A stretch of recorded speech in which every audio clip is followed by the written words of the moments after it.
안녕하세요. 환자 입장에서 최신의 의료 정보를 윤리적으로 전달하는 삼수인 의사입니다. 오늘은 이 인형처럼 아침에 진료를 하다 보면 꼭 진료 먼저 오시는 분들이 계세요. 이렇게 가려워서 이렇게 막 긁어주고 싶죠. 그래서 오시는 분들에 대한 외음부 가려움증에 대해서 좀 얘기를 해볼까 합니다.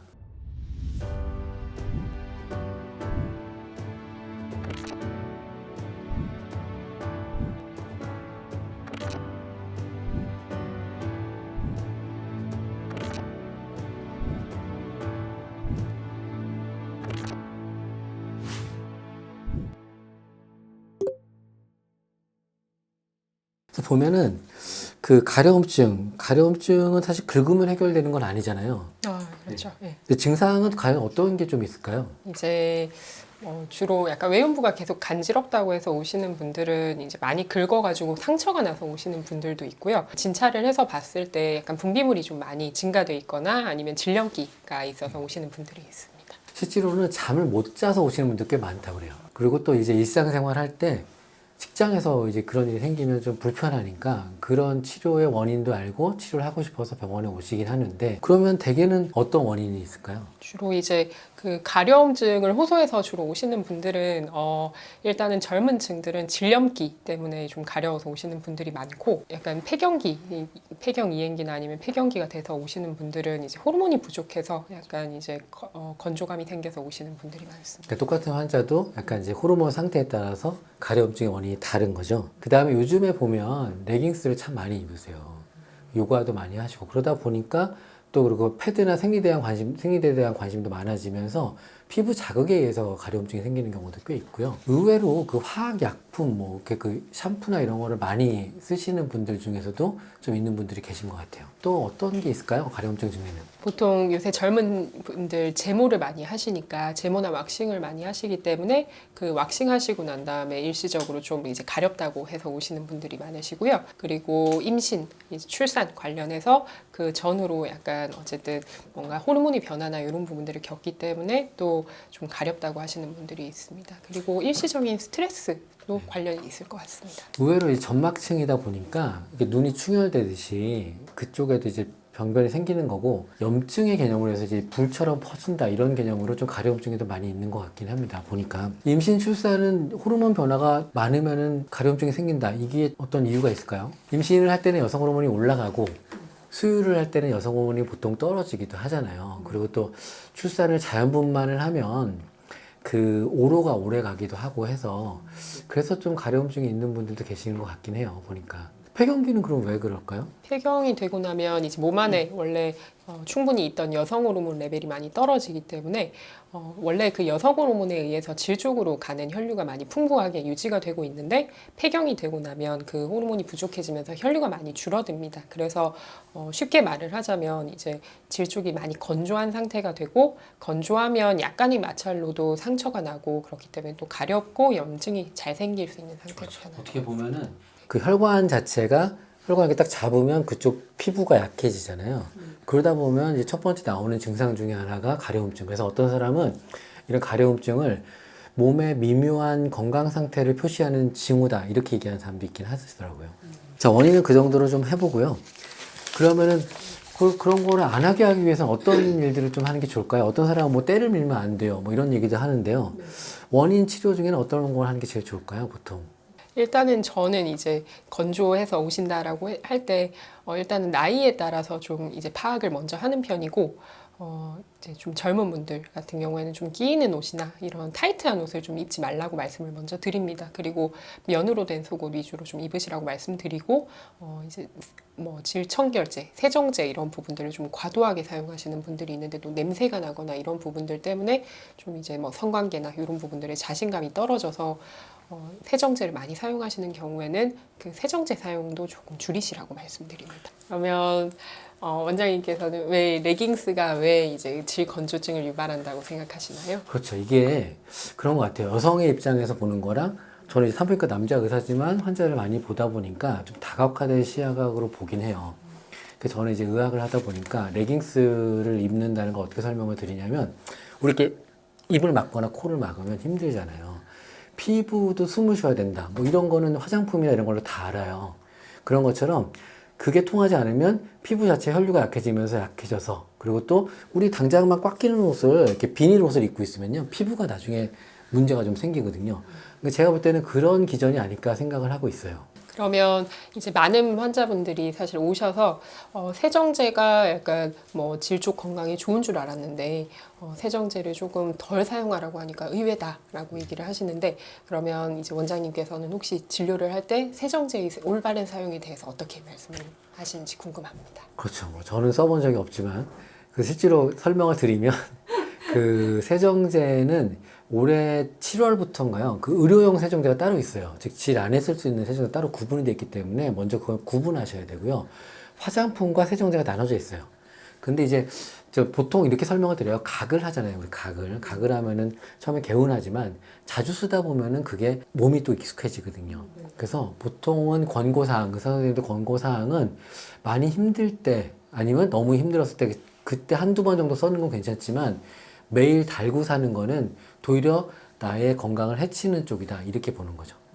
그래서 뭐 코로나 때 마스크 하지만 마스크 안 하고 감기도 몇 번 걸려야 훨씬 더 건강한 것처럼 세정제에 좀 의존하다시피 하는 거는 조금 그래요. 산부인과 오기가 좀 그렇게 해서 그렇게 생각하실 수도 있지만 그래도 아주 힘들 때만 쓰시는 걸 더 권장드리긴 해요. 또 약간 나이가 많은 분들이 간혹 가다가 이제 좀 식초물을 사용을 하신다던가 약간 독한 걸 쓰면 약간 뭐 질 쪽에 안 좋은 균이 다 죽는다고 들었다라고 하면서 이제 식초물을 쓴다던가 아니면 가려움증을 해소하기 위해서 굉장히 차가운 물이나 굉장히 뜨거운 물로 이제 뒷물을 하시는 경우가 있습니다. 그런 부분들도 좀 피해 주시라고 말씀드리고, 그리고 기본적으로 약산성으로 된 질세정제 사용하시는 거 권장드립니다. 일단은 피부가 자극을 받으니까 자극을 받으면 아무래도 상처가 나기가 쉽고 더 건조해지고, 아무래도 처음에는 염증이나 아니면 그런 호르몬 부족 때문에 있었던 건조증이 더 심해질 수도 있을 것 같습니다. 이제 가려움증은요, 민원처럼 긁어주면 여기에 이제 그 섬유 세포나 C세포라는 게 있어요. 그 세포가 그 가려움을 인식해가지고 뇌로 전달을 해요. 그래서 계속 긁어주면 또 긁어주고 싶어요. 그래서 친구를 보다 보면 나도 긁어주게 되는 거죠. 그래서 가려움증은 생각보다 이렇게 안 좋은 사이클이 계속 가다 보니까 그걸 끊어주기 위해서 뭔가 좀 확실한 자극을 주기 위해서 뭐 이제 어머님들은 뭐 식초나 뜨거운 물이나 차가운 물 하는데 보통은 그냥 염증의 개념으로 들어가기 때문에 이거는 약간 좀 차갑게 마사지하는 게 좀 좋다. 이런 말들이 좀 더 있는 것 같긴 해요. 네.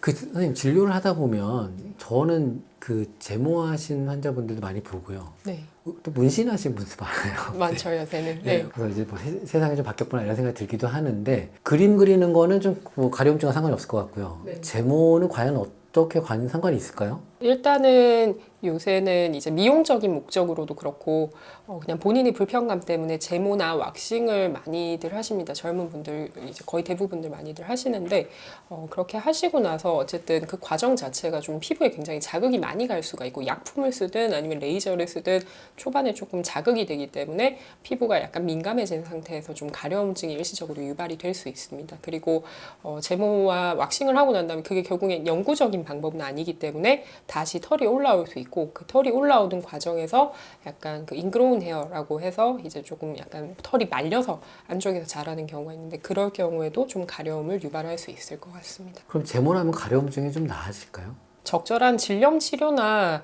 뭐 이런 부분들을 다 하고 난 다음에도 계속 좀 가렵다, 만성적으로 가렵다 하시는 경우에는 저는 사실 한 번쯤 한번 해보시는 걸 권장드리기도 합니다. 근데 보통 그런 생각을 해요. 제모하면서 제모에 대한 생각을 많이 하면서 어떤 생각을 했냐면요. 우리 미군들 보면요. 해병군 미군들 보면 다 이렇게 머리 많이 밀고 달아요. 그러니까 어떤 특정 목적이 있을 때 뭐 예를 들어 여름철에 뭐 좀 짧은 옷을 입어야 된다거나 뭐 특정 목적이 있을 때는 제모를 하는 것도 저는 좋다고 봐요. 그리고 그렇지 않은 상황에서 그 자연 선택설에 의해서 원래는 필요 없으면 사라지는 게 인간의 어떤 그런 기능인데 아직도 그쪽에 그 헤어는 계속 잘 남아있다는 걸 보면 뭐 내가 가려움증이 없는데 미리 예방적으로 뭐 그거 제모를 해야겠다 이런 거는 별로 의미가 없는 것 같아요. 네, 예방적인 의미는 저도 약간 반대하는 입장입니다. 그러면 이제 내내 가려움증 얘기했는데요. 병원에는 언제 와야 될까요? 가려움증으로 인해서 일상생활이 불편감이 있을 정도라면 저는 한 번쯤 오시라고 말씀드립니다. 왜냐하면 단순히 그냥 가려움만 있는 게 아니고 안쪽에 뭔가 염증이라든지 이런 부분들이 있을 수도 있고, 그리고 본인이 이제 모르는 어떤 뭐 예를 들면 가려움증의 원인이 헤르페스라든지 이런 다양한 원인들이 있을 수 있는데 그런 부분들에 대한 걸 본인이 인지를 못하고 있을 수 있기 때문에 오셔서 한번 같이 보면서 이제 좀 말씀을 드릴 수가 있고요. 네, 그래서 의외로 보면 이게 산부인과잖아요. 우리가 산부인과인데 네. 얼굴이 가렵거나 여기 뭐 나면 바로 병원에 가거든요. 근데 의외로 여기는 조금 그 회음부라고 생각하다 보니까 약간 주저하시는 경우들이 좀 있긴 해요. 근데 말씀하신 대로 일상생활이 좀 너무 힘들거나 이 긁어서 딱딱해지는 경우도 꽤 있어요. 그런 분들의 경우는 좀 진료를 봐야 되고, 의외로 미성년자들의 경우에 엄마한테 얘기를 못하니까 본인이 그렇게 하다가 이제 성인 돼서 왔을 때 또 그런 경우도 간혹 있다고 하긴 하더라고요. 이게 막 이제 약간 회음부다 보니까 아무래도 좀 많이들 병원에 왔다 갔다 하고 이런 부분들을 꺼려 하셔서 그냥 본인만 속으로 끙끙 앓으시는 경우가 있는데, 이제 그 가렵다고 해서 그냥 본인이 계속 집에서 그냥 긁고 아니면은 뭔가 화장품을 그냥 임의로 쓰고 이러다가는 좀 피부가 두꺼워지는 그런 태선화 같은 게 생길 수가 있습니다. 그래서 그러면 나중에는 이제 그런 질염이나 이런 치료 가능한 약간 것들 때문이 아니라 그냥 피부가 그렇게 두텁고 태선화가 된 것 때문에 이제 가려움이 계속 지속이 될 수 있습니다. 그래서 한 번쯤 미리 오시는 걸 권장드립니다. 가끔 그런 분들도 많아요. 특히 나이 드신 분들은 이제 많이 건조증도 생기고 가려움증도 있는 상태에서 관계하면 100% 염증이다 이래가지고 오시기도 하고, 또 젊은 여성분들도 경우에는 나는 내내 괜찮았는데 남자친구가 생기면서부터 염증이 생겼다. 이거는 질염에 의한 가려움증으로 봐야 될까요? 어떻게 할까요? 질염에 의한 가려움증도 있을 수가 있고, 뭐 젊은 아주 성생활을 시작한 지 얼마 안 된 여성분들은 사실 이제 그런 과정에서 조금 상처가 좀 많이 날 수가 있고, 그렇기 때문에 그런 약간 미세한 상처들 때문에 또 약간 좀 가려움증이 생기는 경우가 있는 것 같습니다. 그리고 좀 폐경이 되시고 난 다음에 이제 건조증이 만약에 밑부분에 많이 심하신 분들은 또 그 윤활제나 이런 부분들을 충분히 사용하지 않은 상태에서 시도를 하시면 역시나 뭐 염증이 아니더라도 약간 좀 그런 상처나 이런 부분들이 생길 수 있고, 그래서 가려움증이 유발될 수 있는 것 같습니다. 가려움증 검사하면요, 대부분 그 캔디다, 곰팡이균이 나오고 면역력이 떨어지는 경우가 많이 나오기 때문에 나 정말 참을 수 없어요. 밤에 잘 못할 정도로 가렵다. 그럴 때는 좀 병원 오시는 게 좋고, 그러니까 성관계 얘기하셨는데 그 어느 정도 좀 그 이제 남자분들은 서두르려고 하고, 그런데 이제 여성분들이 어느 정도 무드가 맞춰졌을 때 관계를 하시는 게 어떤 가려움증 예방에도 저는 좀 도움이 될 것 같다고 생각을 하긴 합니다. 자, 그러면 이제 거의 마지막인데요. 그 증상이 있으면 이제 치료를 해야 되잖아요. 원인도 알고. 그러면 어떤 치료를 하는 게 선생님 좋을까요? 일단은 오셨을 때 기본적으로 첫 번째로는 질염이 있는지 평가를 하게 됩니다. 그래서 아까 말씀하신 대로 칸디다나 이런 부분들에 의한 가려움증이 좀 많은 편인데, 일단은 그런 칸디다 질염이나 이런 부분들을 먼저 치료를 해보고, 그리고 계속 약간 가려움증이 좀 지속된다 하시면 저희가 항히스타민제, 흔히들 이제 그냥 외음부 가려움이 아니라 그냥 피부, 그냥 뭐 팔이나 다리나 얼굴이나 이런 쪽이 가려울 때도 쓰는 이제 그런 약들이기는 한데, 그 항히스타민 치료를 또 병행을 하기도 합니다. 그 외에 이제 좀 피부가 저희가 진찰을 했을 때 좀 그 두꺼운 부분이 있다, 태선화된 부분이 있다, 아니면은 뭔가 약간 조직 검사가 필요한 부분이 있다 하면 저희가 그런 부분들 자체가 가려움의 원인이 될 수 있기 때문에 그 부분을 부분적으로 약간 떼어내서 조직 검사를 진행하고 거기에 맞춰서 치료를 해드리고요. 그리고 아무래도 이제 스테로이드 연고, 그런 부분들을 외음부에 쓸 수 있는 약한 이제 그런 스테로이드 연고가 있습니다. 그런 부분들로 또 가려움증에 대한 좀 치료를 받을 수가 있습니다. 그 최근에 또 어떤 치료들이 남아있냐면요. 팁을 사용하는 게 있어요. 고주파 칩 같은 걸 쓰면 피부에도 하거든요. 피부에다 하면 콜라겐도 재생되고 혈류도 좋아지고, 또 바깥쪽에 외음부 근처에도 이렇게 그 마사지를 해주면 확실히 좋아진다고 하더라고요. 그래서 관리를 하면 외음부 건조증은 어느 정도 그 가려움증은 치료할 수 있다. 이렇게 보시면 될 것 같고요. 선생님 생각하실 때 외음부 건조증은 가려움증을 물어보는 환자들이 있으면 어떻게 딱 한마디로 대답할 수 있을까요? 참지 말고 오시라고 말씀드리기는 합니다. 그래서 이제 그 보통 질 건조나 가려움은 사실 떼어서 생각할 수가 없는 개념이긴 한데, 흔히들 이제 뭐 어떤 통계에 따르면은 이제 그 질 건조감이 있는 여성분들이 거의 50% 정도가 그냥 집에서 좀 방치를 하고 계신다고 많이들 얘기를 하세요. 근데 오셔서 생각보다 쉽게 치료를 받을 수가 있고, 뭐 약이 아니더라도 아까 이제 원장님이 말씀하시는 그런 에너지 기구나 이런 부분들을 통해서 확실히 많이 증상 효과를 볼 수 있기 때문에 참지 말고 한 번쯤 오시라고 말씀드립니다. 네, 수고하셨습니다.